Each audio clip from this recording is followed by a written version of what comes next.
the Army sergeant charged with desertion. Bowe Bergdhal, the U.S. soldier from Idaho, held hostage by the Taliban for 5 years. We saw him blinking in the sunlight. Set free in a dramatic exchange, the U.S. handing over 5 Taliban prisoners to gain his freedom. After the handoff, patted down by a member of U.S. Special Operations Forces before boarding that chopper and flying to freedom. But tonight, that freedom could be short-lived. Late today, the U.S. Army revealing the charges that could lead to life in prison.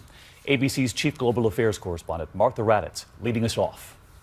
The possibility of a life sentence shows just how serious the charges are. Desertion with the intent to avoid hazardous duty, endangering his fellow soldiers left to face the enemy without him. Endangering the safety of a command, unit, or place carries a maximum potential penalty of confinement for life. For 5 years, Bergdhal was held under brutal conditions by the Taliban. My name is Bowe Bergdhal. Captured when he was freed last year in that dramatic exchange for 5 Taliban leaders, hollow-eyed and blinking after being held in darkness, he wept with gratitude when told he was heading home.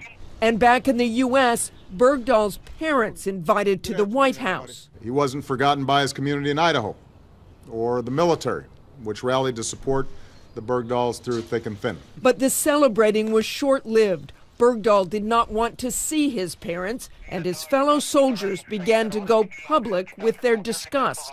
He knew what he was doing when he deserted us. A hearing will now determine whether there will be a court-martial. Bergdhal's attorney today asking that the public withhold judgment until they know all the facts. He included a statement from Bergdhal with horrifying detail about his captivity. He was spread-eagled and chained to a bed, chained to a cage, beaten with the butt of a rifle, and threatened with execution. And Martha Raddatz is with us now live from Washington. We know he faces the possibility of life in prison, but if Bergdhal is found guilty, Martha, would the Army take into account that he was a prisoner of the Taliban all those years? You know, David, I can't imagine they wouldn't take that into consideration. And there's also, of course, the possibility that it won't go to trial, that they will make some sort of plea deal. All right, Martha Raddatz leading us off tonight. Martha, thank you.